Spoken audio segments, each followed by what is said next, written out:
inhibitor switch. Yan, disposable. Walang tornilyo. Naka-clip lahat. Ay, naka-rivets.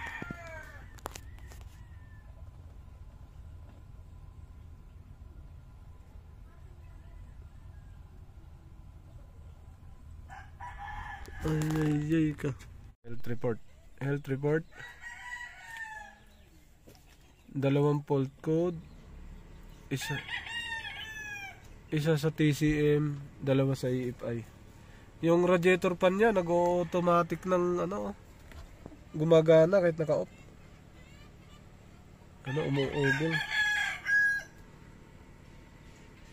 Iya, otsa. Ito mga fault code.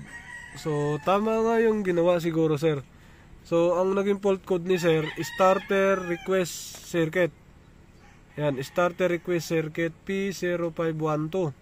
Ganon din dito, 2 circuit. Ito signal, starter signal naman dito. Dito transmission range sensor circuit malfunction. Ito pwedeng sira dito ang transmission mismo. Yan. Sira ang inhibitor switch. Nagmalfunction na siya. Ito naman sa immobilizer, key switch off trouble. Wala namang immobilizer to no? Walang imo to. Meron. Tingnan natin nagbi-blink ba yung yung bilog. Off. Nagbi-blink. Meron. Ayun, nagbi-blink. Yun. Meron to. Okay. Picturean mo to lahat, sir. Ito yung trouble niya.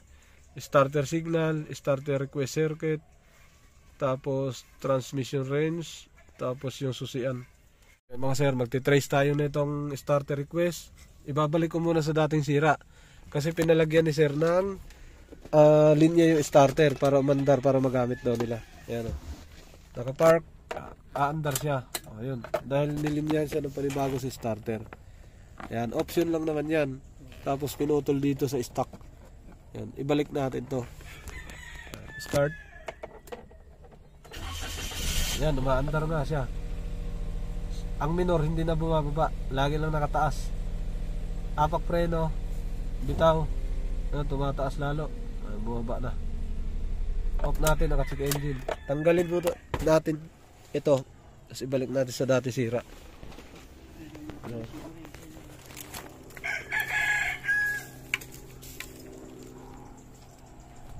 Ito yung starter dito papunta. Ayan, nilagyan niya ng linya. So ibalik lang natin muna. May ground siya, may positive. Okay. Yun mga sir. So yung sasakyan pala ni sir, pag nakapark hindi na maandar. Yan, saktong hindi andar. Ang mga inhibitor switch, mga automatic, sa park lang andar yan, tsaka sa neutral. Reverse tsaka drive hindi na andar. Kung hindi andar dyan, pwede mo ilipat sa neutral pagka sira na inhibitor switch mo. Ngayon, ito, anong nangyari daw dito, umalog to sa reverse. Umalog pag, sa drive pag nilagay niya galing neutral. Ngayon, nung ipagawa na, hindi na daw umandar nung nilagay dito. Parang mahina ang kuryente, ang dating. Sa park yun, tingin ko. Tapos kanina, nasubukan ko rin, hindi na umandar. Ayan, testingin natin. Ayan o, lumalagatak na lang siya sa park. Ayaw umandar yan. Ngayon, pag nilagay natin sa neutral, saka siya andar.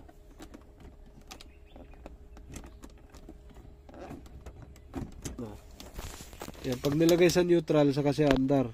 Naka-neutral. Tapos dito sa neutral, walang reading. Naka-0. Naka-off. Dapat mag-on yan. Tapos lagay natin sa drive. Dapat mag-on dito. Ayan, nag-on sa drive. Ito drive, naka-on siya yan. Sa trace, dapat mag-on ang trace. Naka-trace na. Hindi rin siya nag-on. Naka-off lang. DOS. Ayun sa DOS, nag-on siya. Balik natin. Neutral. Sa neutral, naka-off lang. Maaari may problema. Start natin. Ayaw na rin.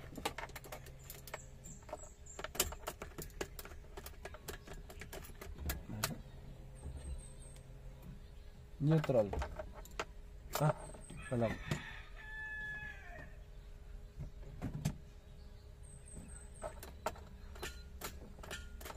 Ayaw na rin. Ayaw na rin, sir. Naloko na. Park.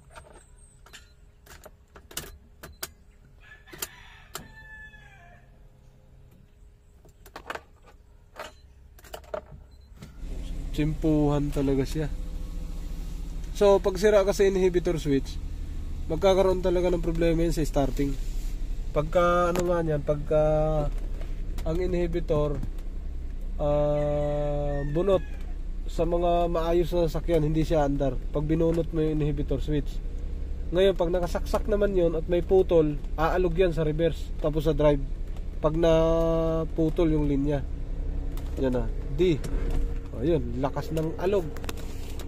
Lakas ng alog. Pero nakadrive siya, nakadrive, umilaw. Tres. Walang ilaw. Walang on. Drive. Naka-on. Neutral. Neutral, hindi na naka-on. Reverse. Baldog din to. Wala. Nakailaw ang reverse. Good kasi ang reverse nito, umiilaw talaga. Park.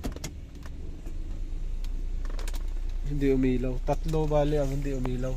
So sakto ang fault code. Tumama dito sa inhibitor switch. Maaari inhibitor switch lang ang problema. Silipin ko lang sa ilalim. Okay. Yun. Kailangan pindutin dito kasi hindi siya maililipat. So ganun talaga pag sira din ang inhibitor switch. Tapos isa pa noon, pag sira din ang computer box, TCM, ganun din. Hindi rin siya basta-basta nalilipat. Kailangan sundutin doon. Pwede ring sira yung ano doon, yung nagsisignal ng relay para gumalaw to. Pwede rin sira yun. Sa mga Hyundai kasi maririnig ko tumutunog yun. Trace natin sa ilalim. Inhibitor switch yan, disposable. Walang tornilyo. Naka-clip lahat. Ay, naka-rivets.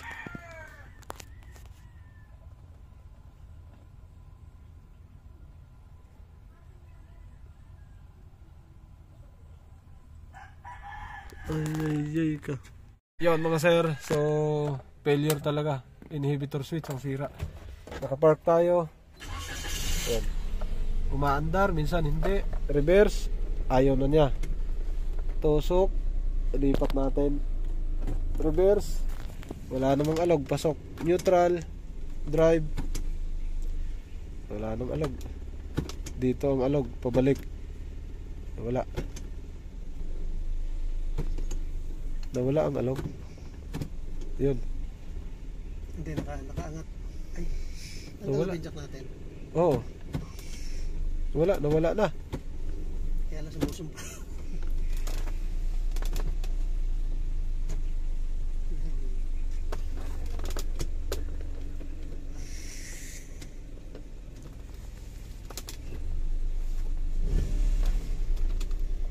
Clear nga natin.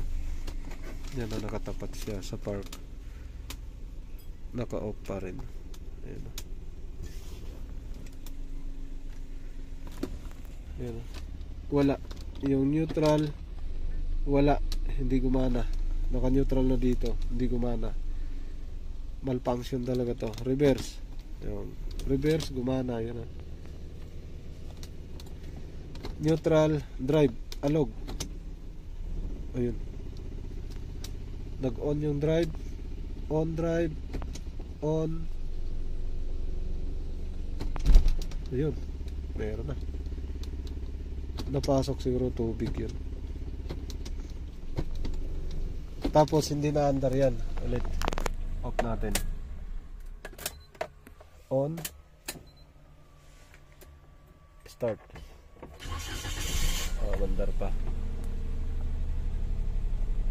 Off natin. Clear nga natin yung fault code, sir. Subukan natin. Tapos align natin ulit. Siguro ko nag-clear din yan sila eh. Health report. Apak ng preno. Ang switch ng preno babato dito para magbukas to. Clear natin to. Clear DTC, yes. Na-clear siya lahat oh. Sa transmission lang hindi. Transmission talaga. Okay.